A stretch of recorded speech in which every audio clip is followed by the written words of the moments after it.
नमस्कार केमन आছেন সবাই আমার নতুন একটি ভিডিওতে আপনাদের সবাইকে স্বাগত জানাই।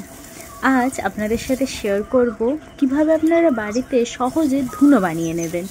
ধুনো বানানোর জন্য আমাদের লাগছে শুকনো গাঁদা ফুল। এটা কিন্তু মাস্ট লাগবেই। কদিন আগে বাড়িতে পুজো হয়েছিল, শুকনো ফুলগুলো সঞ্চয় করে রেখেছিলাম। ফুলগুলো লাগছে, আর এখানে লাগছে লবঙ্গ, দারচিনি, ধুনো, তেজপাতা, কর্পূর। আমার কাছে না কর্পূরটা ছিল না, আপনারা কিন্তু কর্পূর অবশ্যই ব্যবহার করবে। ফুলের পাপড়িগুলো ছাড়িয়ে নিয়েছি, রোদ্দুরে দিয়েছি, আর নিয়েছি একটু নারকেলের ছুবড়া। সবগুলো রোদ্দুরে দিয়ে কিন্তু খুব ভালো করে মচমচে করে নিতে হবে। এবারে যেটা করতে হবে, এক এক করে সমস্ত উপকরণগুলো আমাদেরকে গুঁড়ো করে নিতে হবে। আমি এখানে শিলের ব্যবহার করেছি, আপনারা মিক্সচার মেশিনেরও ব্যবহার করতে পারেন। যা যা নিয়েছি আমি, ধুনো থেকে শুরু করে যাবতীয় সবটা কিন্তু গুঁড়ো করে নিতে হবে, না হলে কিন্তু হবে না। আমার বাড়িতে কর্পূর ছিল না, প্রথমেই বলেছি, আপনারা অবশ্যই এখানে কর্পূর ব্যবহার করবেন।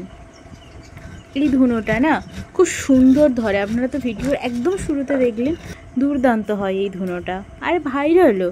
তো এক এক করে আমি সমস্ত জিনিসগুলো বেটে নেব। ফুলের পাপড়ি থেকে নারকেলের ছুবড়া, যা যেখানে ছিল, যা যা আমার উপকরণ লাগছে সব আমি সুন্দর করে গুঁড়ো করে নিয়েছি।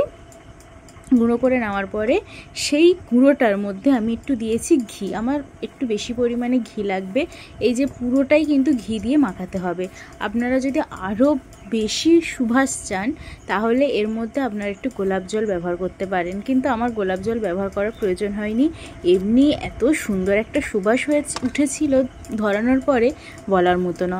এবার কি করতে হবে, যেরকম দোকানে কিনতে পাওয়া যায় ছোট ছোট মাটিতে বসানো যে ধুনোগুলো মোটা মোটা, ওই রকম একটা শেপ দিয়ে নিতে হবে। একটু লম্বা করতে হবে, আর হাতের তালুর উপর নিয়ে একটু চেপে চেপে চেপে চেপে নিচেরটা চ্যাপটা করে নিতে হবে। তাহলেই কিন্তু খুব সুন্দর আমাদের হোমমেড ধূপ রেডি হয়ে যাবে। ঠিক যেভাবে দেখালাম এইভাবে আমি সবগুলো করে নেব। আমার প্রায় 8-9টা মতো হয়েছিল। একটু রোদে শুকিয়ে নেব। রোদে না শুকোলে কিন্তু ভালো করে ধরবে না। খুব ভালো করে আমি একটু কড়া রোদে, একটা রোদ শুকিয়ে নিলেই হয়ে যাবে।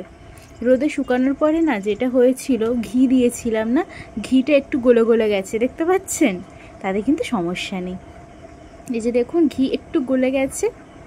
আর এই যে হলুদ রঙটা যেটা দেখতে পাচ্ছেন, সেটা কিন্তু সম্পূর্ণ গাঁদা ফুলের রঙ। এবারে আমি ধুনোটা ধরিয়ে দেব। আর বিশ্বাস করুন, কতক্ষণ এটা ধরেছিল, অনেকক্ষণ, প্রায় ঘন্টাখানেকের উপর এটা জ্বলেছে। আর এত সুন্দর ধোঁয়া দিয়েছে, আর দুর্দান্ত গন্ধ বেরিয়েছে। তা আপনারা একবার হলেও বাড়িতে বানাবেন, বানিয়ে জানাবেন কেমন অভিজ্ঞতা আপনাদের।